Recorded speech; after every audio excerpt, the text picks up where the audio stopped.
The main story this week really is a big decision that I've made to effectively stop selling the Evolution collections. We started selling that back in October 2023, so quite a while ago. And to be honest, I think there's been a few mistakes that we made in it. I don't want to tip it down the drain, so I've come up with an idea, and in 5, 10 years' time, it could be a really interesting experiment. It could also be Frankenstein's monster. So we'll see. Welcome to episode 2 of The Build, part of Chris Builds a Whiskey on YouTube. This week, building a whiskey, biggest achievement was getting our pilot blend bottled. So we drew roughly 25 litres from the forecast. We bottled it. We created a special pilot blend label, which had a lot of the technical detail included in it. And we got that sent off, submitted to award, but also going to start sending it out to a few people, a few samples. Biggest challenge this week, just cost. Cost, and budget still just keeps on being a challenge. I've had to make the decision to cancel the gift box. So not the collector's box, which is that beautiful wooden structure that we're creating, but had the idea of putting that collector's box inside like a gift box, something like you might get like a high-end watch or something on. The costs when they came back for 1,000 of those was just extraordinary, and I just can't justify it. So cancelled that. We're going to come up with something nice in terms of how we're going to get that collector's box and the certificate of authenticity to people. So it's a really nice opening experience, but just not at the price that we had from the gift box. Biggest surprise this week was I started having a conversation with one of the key people at one of the, I regard as one of probably the best luxury retailers in London, to potentially become part of our first release and also part of bringing 3 writings to the market. And that could be really, really interesting. We'll see where that goes. I've sent down a sample of our pilot blend here back. Hopefully they like the liquid, and then we'll go from there. And where are we overall? I mean, generally looking, to be honest, a little bit precarious in terms of timeline to the 23rd of October for the dinner at the Grand.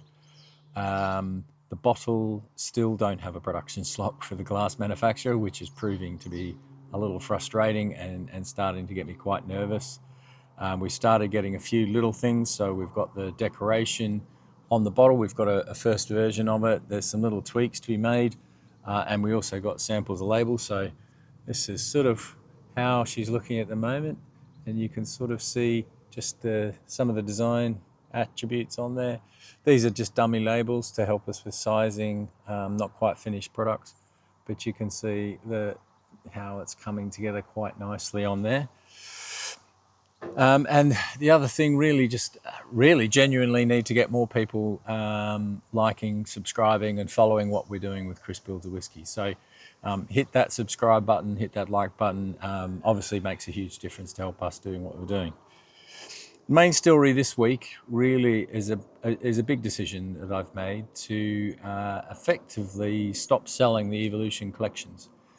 Now, the Evolution collection was this thing, which ultimately was a collection of 5 bottles of new make and aged new make. So going from new make to 6 months old, 12 months, 18 and 24 months, for people to really get an experience of the liquid of what was then to become 3 writings.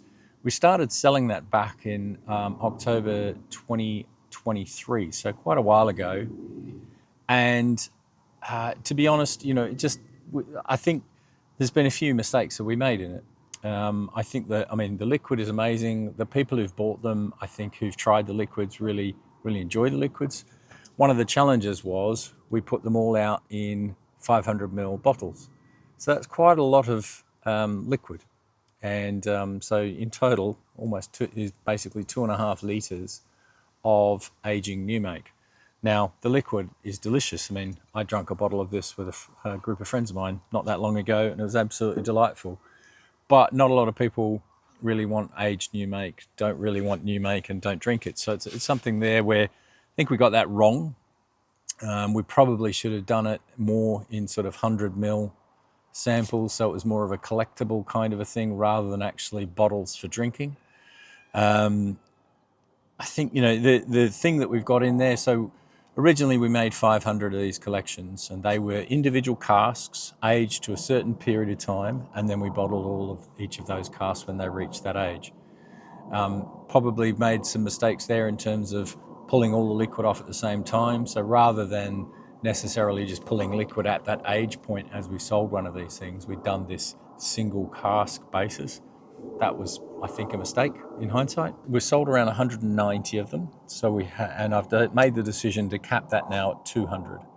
So there's 10 left, and that doesn't affect anything negatively for the people who've already got an Evolution Whiskey collection, and they're members of our Evolution Whiskey Club, which means they actually get first access to all of our releases going forward.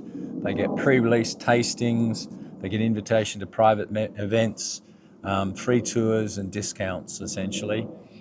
So if anything, they're now a member of a more exclusive club. So rather than being one of 500, everyone is now one of 200. And I think 200 is probably a better size. I mean, I had a conversation with one of the other founders of the English Whiskey, and their founders club was probably similar sized, and they found it to be about right.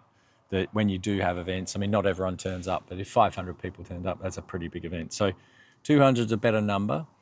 What we're going to do with the liquid, though, that's there, it's not going to go to waste. So I've got an idea where essentially, as we've talked in the pilot blend video, we talked about basically most casks get filled at 63 or 63.5%. And all of our band bottles, so these ones, were all taken down to 46% to make them a more drinkable liquid at the time. Now, that proves a challenge in terms of what you can do with it. I don't want to tip it down the drain. So I've come up with an idea, and essentially what we're going to do is we're going to decant the 300 bottles, so roughly around 1,500 bottles we have of this, of various from new make up to 24 month. Going to decant those into casks. And there's enough liquid there to effectively do 4 casks. And we're going to do a long-term maturation experiment at 46%. So rather than looking at like 63, what we've seen is that there isn't really any sort of academic research or analysis of what is the impact of long-term casking at a lower ABV. The expectation is there's going to be less interaction with the wood, in which case you're going to get more of the base spirits expression. So could potentially be really interesting in terms of how this liquid evolves. And in 5-10 years' time, it could be a really interesting experiment. It could also be Frankenstein's monster. So we'll see. But that's my current thinking in terms of what we're going to do with that. So I'm going to get out there and I'm going to decant all those bottles, and just to try and not make a giant mess of it. Now think about, like, just one of the things about going through these journeys of building businesses and starting up things like this and building 3 writings up. You make mistakes. That's the reality, and you try and make less mistakes than things you get right. This one, I think, in hindsight, was a mistake. What was it that we got wrong? I think one, as I mentioned, the size of the liquid. We should have thought about that. We should have listened to more people at the time. We probably should have gone out and got more views of what was possible. There wasn't anyone doing anything like what we've done, and it's probably a reason in that it's quite different to what people expect when they think about whiskey. I think the other thing was about the time delay. From the people who purchased it initially, first thing they got was a bottle of new make, and then 6 months later got the 6 months, and there was this sort of period of time. Now, if you bought one now, you get all 5 bottles.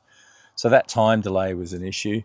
And then I think the other thing was, and probably the bigger issue, was we were making people, the big draw card in buying an Evolution collection was you got an absolute allocation of one of the first release bottles of 3 writings. And essentially we were almost making people buy something that they didn't necessarily want. That people weren't sitting there going, I really want to try 5 bottles of 6 months expression of whiskies that have evolved. Most people were saying, I really want one of those first release bottles. So I think in hindsight, actually looking at what does the customer really value, what do they want, And rather than necessarily us thinking in terms of, well, this is what we want to sell you, is actually what do you actually want and what do you actually value. And I think that's something where we just got it fundamentally wrong. So I think that's something that, we've got to really, reflect on in terms of how we go forward. I'm certainly going to take that thinking into what we do in terms of the first release. One of the things, as I've mentioned, the collector's box is a very expensive item, and a lot of you may not actually value that at all. So rather than say, perhaps rather than say you can only get a first release by buying the collector's box, is actually maybe we can give that as an option, that if you want that and you want the full collection of the beautiful collector's box, which is going to be absolutely stunning, and the bottle and the certificate and all the things that go with it, then that's one option. But if you just want to buy a bottle of the first release and be one of the people who have one individually numbered of 1,000, then maybe there's a different offering that we can offer in terms of that solution. So rather than force people to buy something they don't necessarily want, don't make something that potentially ends up in the trash. Let's make things that people actually want. So I think that's where we're going to go in terms of that thinking. Got to do some work with some of the suppliers to make sure that all works with how we're working. And reflecting on what would I do differently around this. I think I personally have got, well, part of my character is that when I have an idea or a decision is made, I basically drop my shoulder. It's almost like my rugby training is drop the shoulder and then figure it out once you're on your way through. I think in these ones where we've got sort of interactions with customers, I think one of the things we've got to find a way to get more considered opinions into the decisions, but get them into the decisions quickly. I I have a real aversion to the idea of focus groups. For example, if I'd gone out and done focus group work on terms of Dutch Barn, it wouldn't exist. A vodka made of apples, nobody would. The focus group would have said no. In a brown bottle, focus group would have said no. I want to call it Dutch Barn. Focus group would have said no. So it just wouldn't have existed. They probably would have said no to partnering with Ricky Gervais on Dutch Barn too, because they'd be, oh well, what about those people who don't like him? Oh, you're going to upset them. Those things. So that for me, I generally don't go there. But what we've got to do is find a way of like interacting and getting more information. I've got to find ways of getting at the speed that I make decisions and I want to move forward, getting considered, well-informed opinions, and maybe trying to find ways to get more things at the pace and gather information at the pace I need it. One of the huge advantages of AI these days in terms of things like Claude and ChatGPT is your ability to do research at pace is amazing. A lot of fact checking involved because obviously it's information that goes in, information comes out, but your speed and ability to do things in a way you just couldn't do before is just amazing. So yeah, I mean, what would we do differently? Take some more opinions. Probably have a real proper think about, when you're doing something that's different, and say, well, no one else is doing this. Really question: is there a reason no one else is doing that? Is that because basically it's not, people don't want it, it's not going to work? The good thing is we did sell, 190 of these, and hopefully we'll sell 200 by the end. So the remaining 10 hopefully will be seen as a really exclusive thing to get hold of.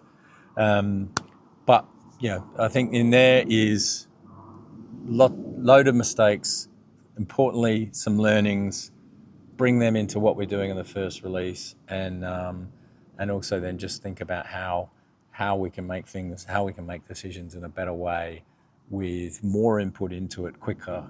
Because the frustration for me is when a decision is made and want to move is I need the information, I need the facts, and then you go. And now that's obviously a flaw in my character, but it's also potentially one of the strengths of my character.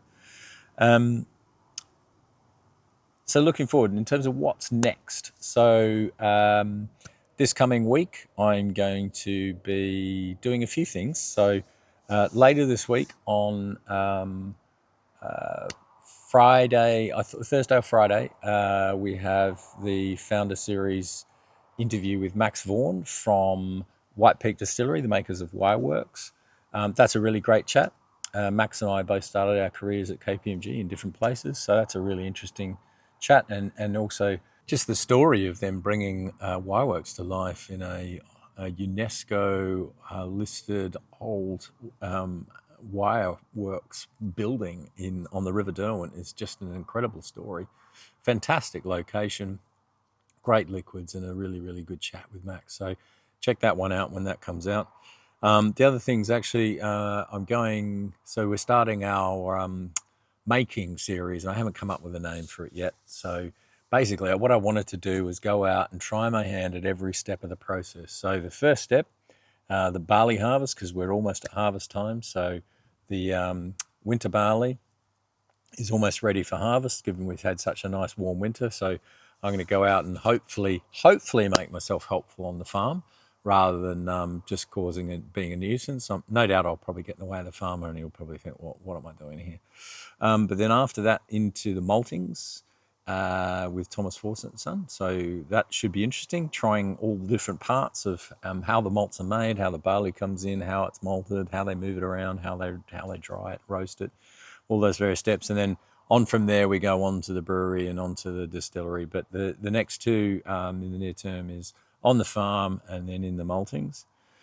Where we are generally is, as I mentioned at the beginning, there's a lot of chasing down of the various bits and pieces. So we're getting there in terms of the bits and pieces. We are struggling a little bit in terms of some of the elements, but also hopefully start to be able to show you a little bit more. Like, like this here.